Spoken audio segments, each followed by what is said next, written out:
আসসালামু আলাইকুম। আমি চলে আসলাম উর্মিলা কিচেন থেকে। আজকে আমি একটা সাগরের মাছ রান্না করার জন্য আমি আপনাদের উপকরণটা দেখিয়ে দিচ্ছি। সাগরের মাছটা হলো রূপচাঁদা মাছ।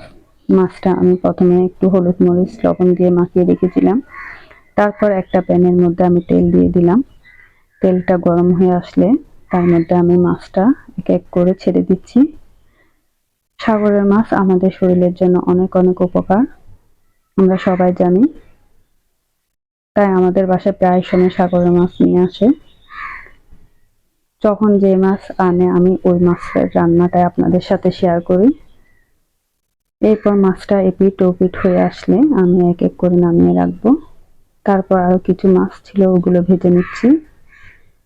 মাছটা ভাজা হয়ে গেলে তারপর আমি আর একটা প্যান বসিয়ে তার মধ্যে আমি তেল দিয়ে দিচ্ছি। আমি একটু সরিষার তেল অ্যাড করে দিলাম।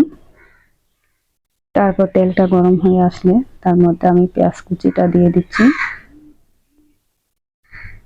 পেঁয়াজটা লাল লাল হয়ে আসলে তার মধ্যে আমি আদা রসুন বাটাটা দিয়ে দিব। আদা রসুন বাটাটা একটু ভাজা ভাজা হয়ে আসবে তারপর আমি কয়টা কাঁচামরিচ ফালি করে রেখেছি, কাঁচামরিচটা দিয়ে দিব। এরপর আমি একটু পানি অ্যাড করছি। হালকা পানিটা দেওয়ার পর আমি তার মধ্যে মরিচের গুঁড়া, হলুদের গুঁড়া, এরপর মাছের মশলা অ্যাড করব। তারপর মশলাটা ভালোভাবে কষিয়ে এর মধ্যে আমি আর একটু পানি অ্যাড করে ঢেকে দিব।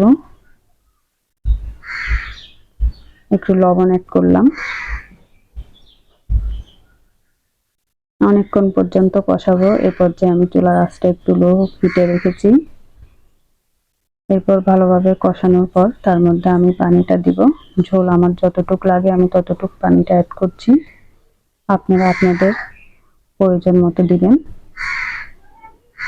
এরপর পানিটা দেওয়ার পর আমি কিছুক্ষণের জন্য ঢেকে রাখবো। তারপর পানিটা আমার ব্লক হয়ে আসলে তার মধ্যে আমি মাছটা ঢেলে দিচ্ছি। মাছটা এক একটা করে আমি দিয়ে ভালোভাবে কিছুক্ষণ রান্না করব। এরপর রান্নাটা হয়ে আসলে পানিটা একটু কমে আসলে উপরের দিকে কয়টা কাঁচামরিচ ধনিয়া পাতা দিয়ে গরম গরম পরিবেশন করব।